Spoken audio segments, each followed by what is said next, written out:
Bonjour, c'est Ruxandra Botez. Je suis titulaire de la chaire de recherche du Canada en technologie de modélisation et simulation des aéronefs. Je suis ingénieure aéronautique, donc je travaille beaucoup dans le domaine de l'aérodynamique, aéroélasticité, aéroservoélasticité, contrôle des avions, alors surtout ce qui touche à la modélisation et contrôle des aéronefs. J'ai étudié et je travaille dans le même domaine en collaboration avec Bombardier, Bell Hélicoptère, Textron, avec CAE, CMC Electronics, Presagis, Thales, donc à Montréal, et au niveau international avec le laboratoire de NASA Dryden Flight Research Center. Il y aura deux axes. Le premier axe sera surtout les études de dynamique et contrôle de vol.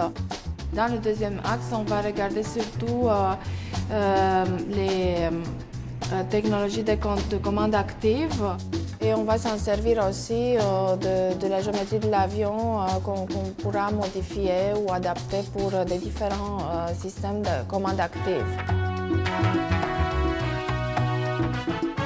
On espère faire beaucoup d'études pour la réduction de temps d'exécution des algorithmes sur l'ordinateur, aussi réduction du nombre des essais en vol requis pour le développement de nouveaux avions ou hélicoptères.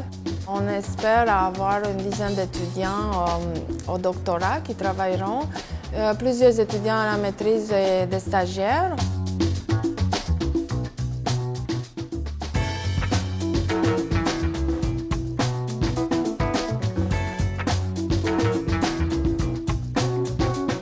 Je suis Jérémy Voix, je suis professeur-chercheur au département de génie mécanique de l'ETS.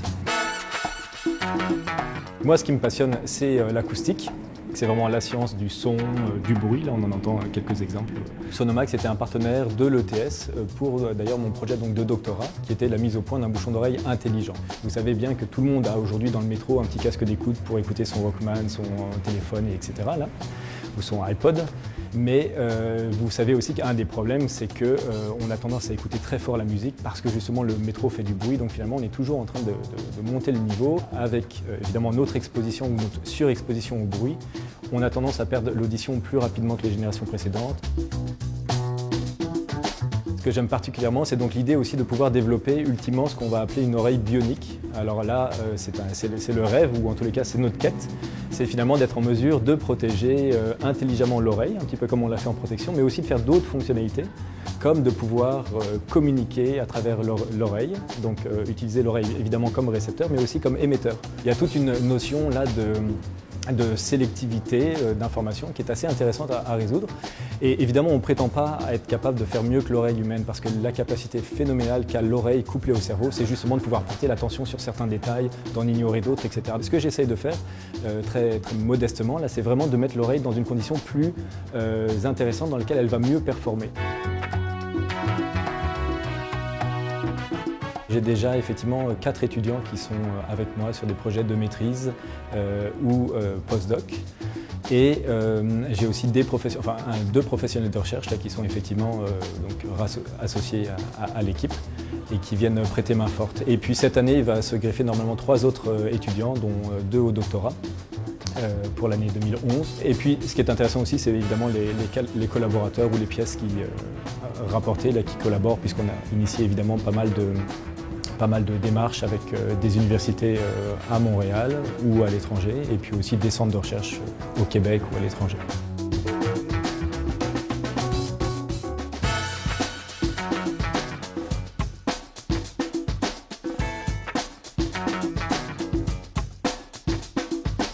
Je suis Jacques Deguise, je suis professeur au département de génie de la production automatisée et je suis aussi directeur du laboratoire de recherche en imagerie et orthopédie. Les objectifs de la chaire s'intéressent au développement d'outils, de méthodes dans le domaine de l'imagerie médicale, l'imagerie tridimensionnelle et aussi des systèmes d'aide au diagnostic assisté par ordinateur. Moi, ce qui m'intéresse depuis toujours, c'est allier technologie et santé. Ce laboratoire-là est situé au centre de recherche du CHUM. On trouve à peu près une cinquantaine de personnes. Donc, d'autres professeurs de l'École de technologie supérieure, des chercheurs, des étudiants en premier, deuxième, troisième cycle, des stagiaires postdoctoraux, des assistants de recherche. On collabore aussi de façon majeure avec la Faculté de médecine de l'Université de Montréal et des cliniciens, des chirurgiens orthopédistes, des radiologues interventionnistes, des médecins physiatres. On a aussi des collaborations avec l'École polytechnique, avec l'Institut de génie biomédical et on collabore aussi avec le département d'informatique et de recherche opérationnelle de l'Université de Montréal. On a eu la chance et le privilège de travailler avec le prix Nobel français de physique, Georges Charpak.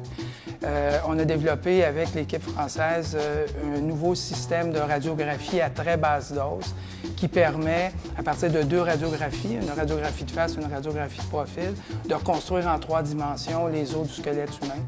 C'est une chaire de recherche du Canada de niveau 1, c'est-à-dire que c'est des chaires qui sont renouvelables aux 7 ans et jusqu'à la retraite. Et je ne suis pas encore à la retraite.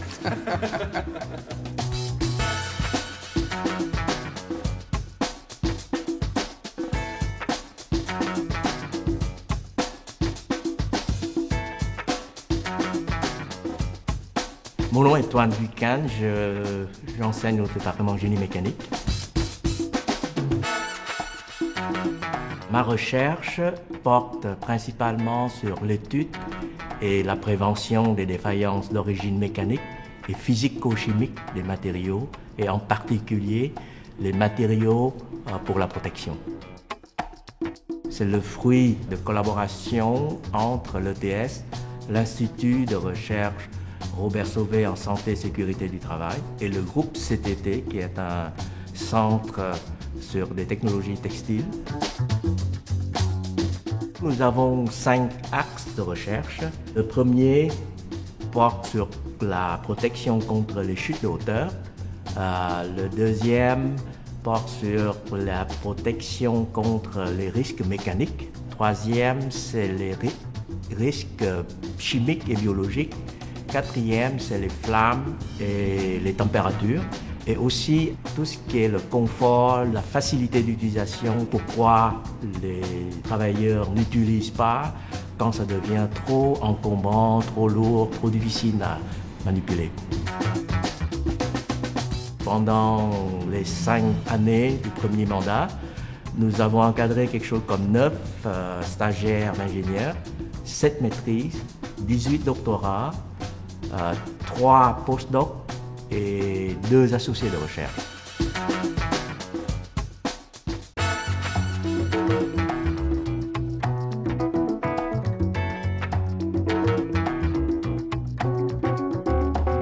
Alors, je suis Jean-Sébastien Dubé, je suis professeur au département de génie de la construction.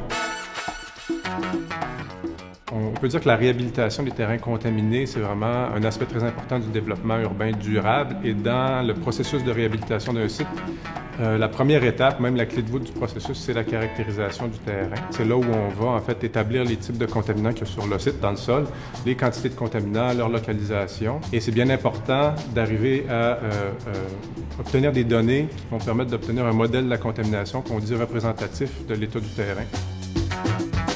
Donc, ce qu'on veut faire à la chaire, c'est améliorer la représentativité des modèles de contamination qu'on obtient lors de la caractérisation d'un terrain. Une deuxième chose, ça serait de développer, par exemple, des outils informatiques qui vont permettre aux ingénieurs conseils de contrôler la représentativité en cours de projet de caractérisation. Parce qu'actuellement, le processus est linéaire.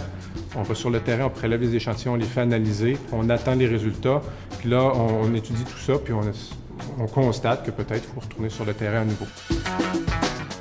En fait, c'est le résultat d'une collaboration que j'ai avec l'industrie depuis une dizaine d'années, avec un partenaire qui s'appelle Keltas et aussi avec l'École polytechnique. Et dans ce groupe-là, actuellement, on a peut-être une dizaine d'étudiants qui sont encadrés, qui travaillent déjà sur des projets un peu similaires, en fait, dont les projets de la chaire vont être la suite. Et on pense peut-être doubler ce nombre d'étudiants-là.